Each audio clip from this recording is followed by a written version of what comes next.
All right, our topic today is assessing a regression model.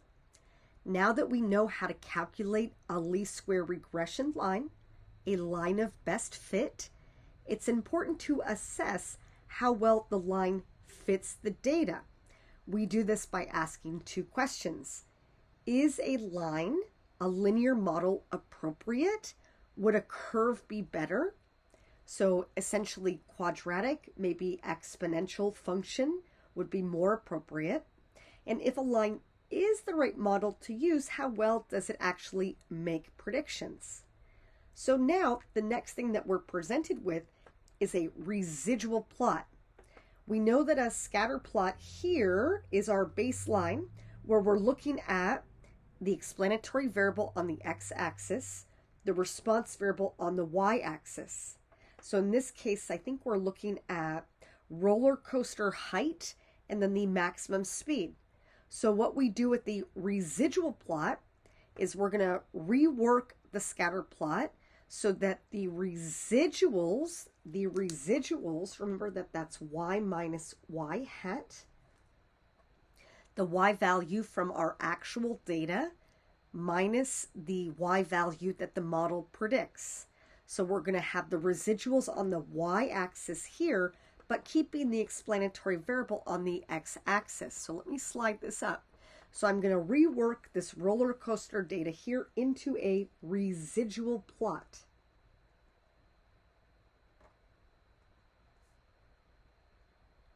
Okay, so my explanatory variable here, roller coaster height, that transfers right over here, right? So x-axis explanatory variable, but instead of looking at maximum speed on the y-axis, we're looking at the residuals.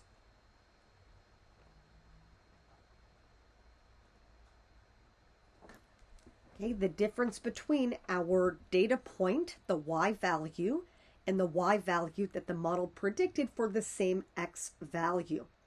So right here where we have that horizontal line is a residual of 0. That would be having a y value and y hat, right, the same. So if I look at this first point, this first roller coaster, and I look at that vertical distance, right, that point would show up roughly about here. Okay, this next one as I move over would be about here. I have these two, so I have two that are about here and here. Okay, next about here. Okay, right about here. Here. About here. And then the last one right about here. Okay, so again, the residual plot, we've reworked it. Explanatory variable stays on the x-axis. The y-axis is now the residuals, the difference between y and y hat. So we're honing in on all of these vertical distances, these vertical deviations. What we like about the residual plot is it allows us to focus, to magnify these vertical deviations, drawing attention to any pattern that's not apparent in the original scatter plot. So let me write that to the side. So the residual plot magnifies these vertical deviations. Again, that's just y minus y hat. Drawing attention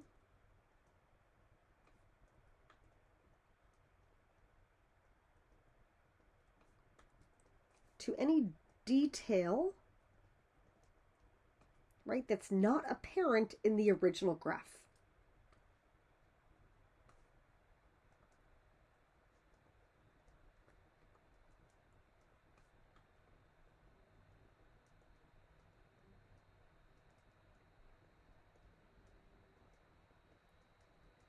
All right, so let me say that, Pat. The residual plot magnifies the vertical deviations, y minus y hat, drawing attention to detail, magnifying this detail that we cannot see in the original graph. Okay, when we interpret the residual plot, it just tells us if the regression model is appropriate. So if the model is a good fit, then the absolute values of the residuals are relatively small, and the residual points will be more or less evenly dispersed about the x-axis. So we want to see it evenly dispersed on both sides of this line right here. If there's no leftover pattern in the residual plot, the regression model is appropriate. The residual plot should have no form other than random scatter. So what I want to stress is we don't want to see a lingering pattern. We want random scatter, right? We want this.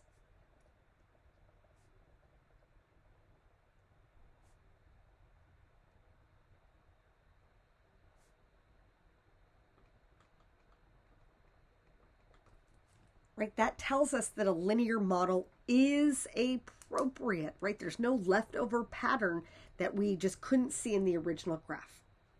If there is a leftover pattern in the residual plot, the regression model is not appropriate. Curved residuals or a single large residual, these are common issues. So that tells us if we do see a pattern in the residual plot, the regression model is not appropriate. Maybe there would have been an exponential or quadratic model that would have better fit our data.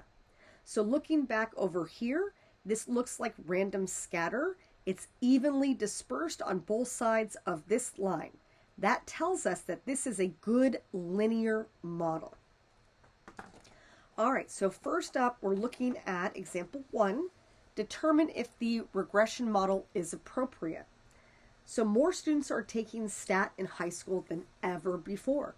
One way to track this information is to look at the number of AP STAT exams given each year. A linear model was used to predict y equals the number of AP STAT exams from x equals the year. Here is our residual plot. So here we're just looking for a pattern, and over here we see that there is a clear curve to our data. So since we do see a curved pattern in the residual plot, the linear model is not appropriate. So clear, curved pattern.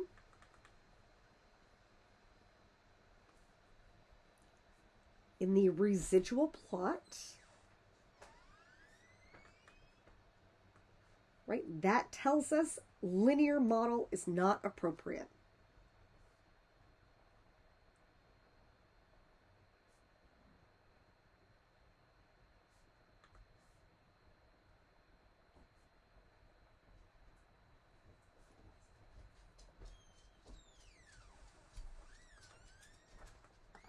Right, that residual plot is magnifying detail that we could not see in the original scatter plot, right? So linear model not appropriate here. In the next one, in golf, being able to drive the ball farther is likely to lead to better, lower scores. Using data from the Ladies Professional Golf Association, the LPGA, in a recent year, a linear model was used to predict y equals the scoring average from x equals the average driving distance, yards. Here is the residual plot for the model. So here, looking at it, we see that this does look like random scatter.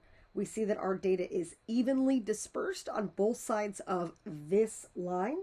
So we would say that a linear model is appropriate. So again, we love random scatter. We also love seeing that our data is evenly dispersed.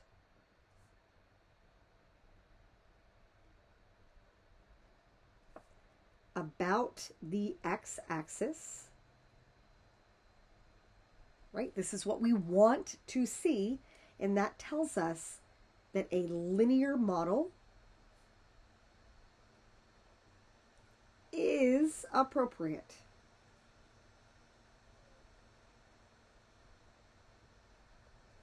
Okay, so all good things. Random scatter, even disbursement on both sides of the x-axis. Linear model is appropriate. All right, let's flip to the back.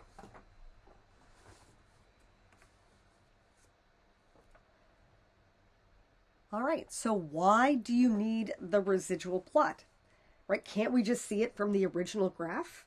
So here we're saying, well, since the scale on the y-axis of the residual plot exaggerates the vertical deviations, the residual plot is better able to show detail of the pattern in the residuals that you just couldn't see in the original graph. So looking here at these original scatter plots, they all look, right, if I scroll up like this, they all look like they could be linear patterns. But then on the right-hand side, you see that we're actually magnifying those vertical deviations. Again, that's just y minus y hat. And when we hone in on the residuals, we see, oh, this looks like there's a little curve in the data, just right there. And here I see it again. So in these first two, we see that it looks curved.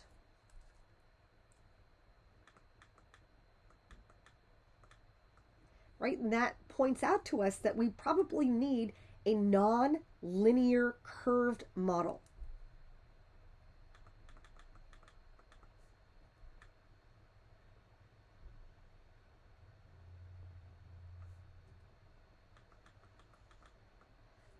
So again, looking at these original scatter plots, it looks initially that, yeah, could be a linear model. But now we're highlighting those vertical deviations in the residual plot, and we see more of a curve that exists in that residual plot. So we would need a non-linear model.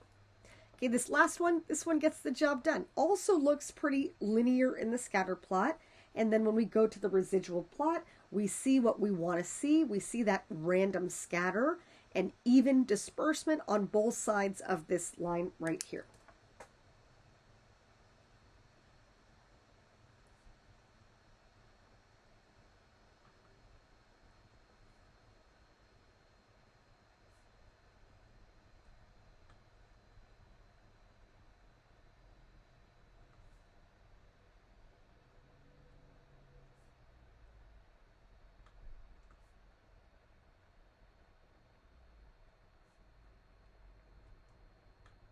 Okay, so random scatter, even disbursement on both sides of this x-axis right here. So therefore, linear model, it is appropriate. All right, so one big example that we need our graphing calculators to work through, just to close it out. We're going to build a scatter plot. We're going to overlay the least square regression line, and then we're going to construct a residual plot as well. So last example, water expands as it heats. Researchers measured the volume in millimeters of water at various temperatures. Using a graphing calculator, construct a scatter plot of the data set below, calculate the least square regression line and correlation coefficient, so find R, include the least square regression line on your graph, then construct a residual plot for this data set, decide if a linear model is appropriate.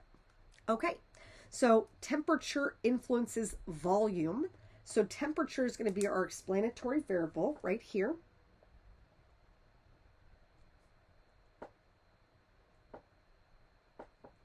Okay, we're given it in degrees Celsius. And then we're looking at volume as our response variable on the y-axis.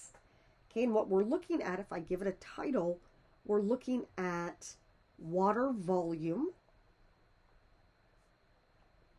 at various temperatures.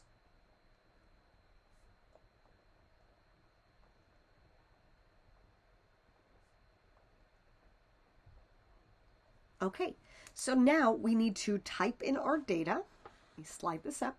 So type in our data. So in the list 1, let's do our temperature and our list 2 volume.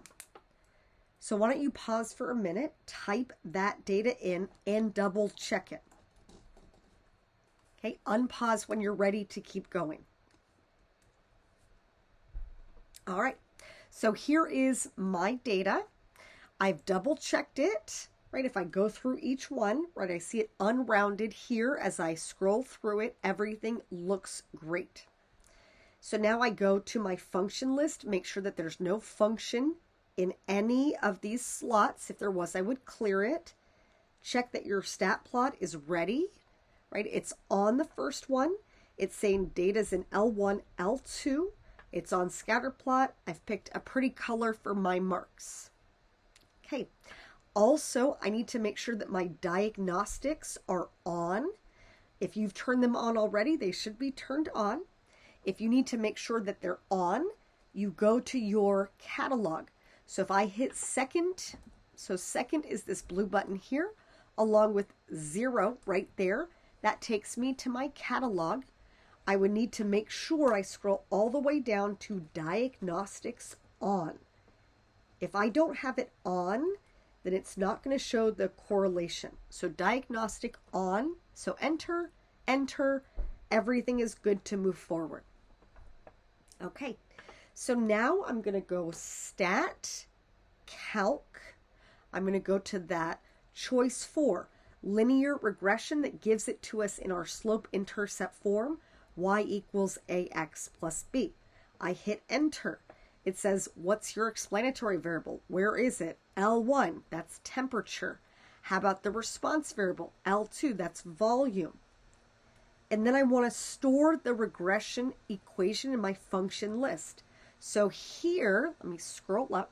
I'm going to hit vars, right, which is variables. Go over to yvars, pick function, pick y1. Okay, and it's saying this is where we're going to store the regression equation in y1. And then we hit enter and we run it. It calculates it. So it's giving us the slope, it's giving us here the y-intercept, and it's giving us the correlation at the bottom. That's all I'm interested in. I'm going to record it on my paper right now to 2 decimal spots. So my least square regression line, y hat, equals 0.02x plus 99.62.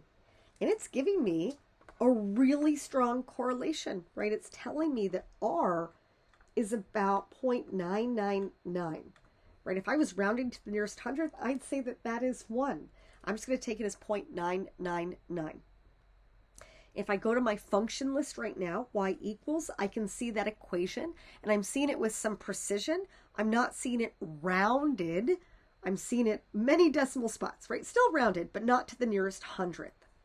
So now when I go home and I do my zoom 9, it's going to give me my data, and it's going to give me that least square regression line because I stored it in my function list. So if I'm drawing this on my paper, I'm actually going to draw in the line first. So let me pull that away. Here is my least square regression line. It helps me just add my points with more precision. So let me add the data. It looks very, very straight, right? This looks like it's almost a perfectly straight line.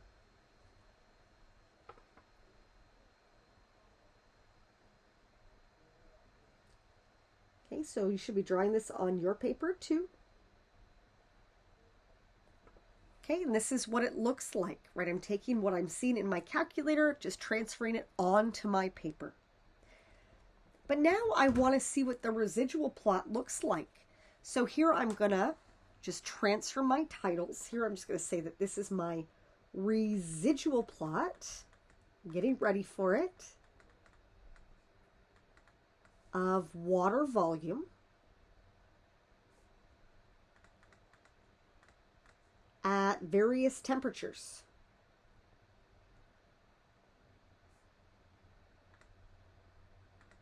Okay, I know that my temperatures, my explanatory variable, that is still on the x-axis, but now I'm going to ship my residuals to the y-axis. Okay, and I know that I'm going to have this line right here, where that is 0, right there. Okay, so to do my residual plot, let me write down the keystrokes. So I'm going to do second stat. I'm going to go to where it says names. In my style of calculator, it's the 7th choice, where it says resid for residual. Okay, and then I'm going to say, let's ship everything to the list 3. So that's our starting point. So let's do that together. So second stat, okay, second stat, that's all I did. And then I'm on names. I'm going down to what is my choice 7. If it's your choice 8, that's fine. I'm going to hit enter. There's resid. Now I need to store it, stow it. Okay, that's right above on. So this little stow is going to store it wherever I tell it. And I want to say second 3. I want to store it in my list 3. And hit enter. And it's calculating all of the residuals, right? Y minus Y hat. The Y value from my data point minus the Y value that the model predicted. All of those are stored in my list 3. Now, the one thing I want to make sure that I check as well is I want to go to my function list and I want to clear it of that least square regression line. I'm going to clear it out so I don't have a goofy line in my residual plot. Okay, all looks good. I'm ready to go. So now I can go back home and do zoom 9. Oops. Not yet. Sorry, not quite yet. I needed to do one more thing. I needed to make my stat plot look at where the residuals are. So right now my stat plot is still looking at the original data. So I need to do one more thing. I need to say, look at the Y list as the residuals. So I'm making it my temps on the x-axis. My y-axis is now the residuals, which I stored in the list 3. Now I'm going to go home, zoom 9, and now it gives me my residual plot. Let me plot those points.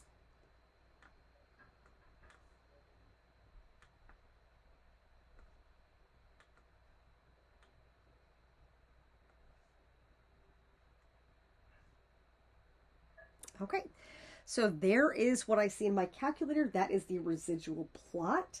So if I walk through those steps again, I did second stat, names, 7th choice, residuals, sent those, stored them to the list 3, cleared out my equation, reset my stat plot to look at the list 1, list 3. Let me write that down. So here was the first thing that I had to do. Second thing, I cleared my function list.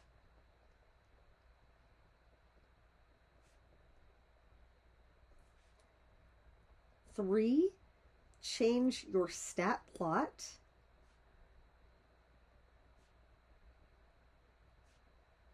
So the y-axis is the residuals. Right, that's the list 3. All right, and once that's done, then we can do zoom 9. Now we have our residual plot. And here I'm giving you a really good example where in the original data, it looks very straight. We have a correlation that backs that up. It looks like it's an almost perfectly straight line. But once we zoom in and we magnify all of those vertical distances for each point to the line itself, we see that, oh, there's really a curved pattern in our data. A linear model is not appropriate. So the residuals indicate that a non-linear, right, a curved model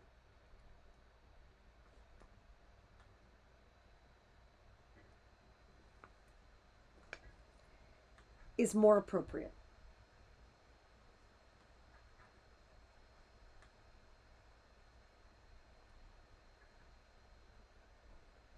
Ideally, we want no lingering pattern. We want to see random scatter.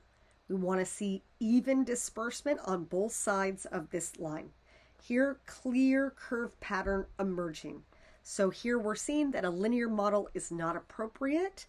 In this instance, something that is curved, non-linear, quadratic even, would be more appropriate. All right, have a good day.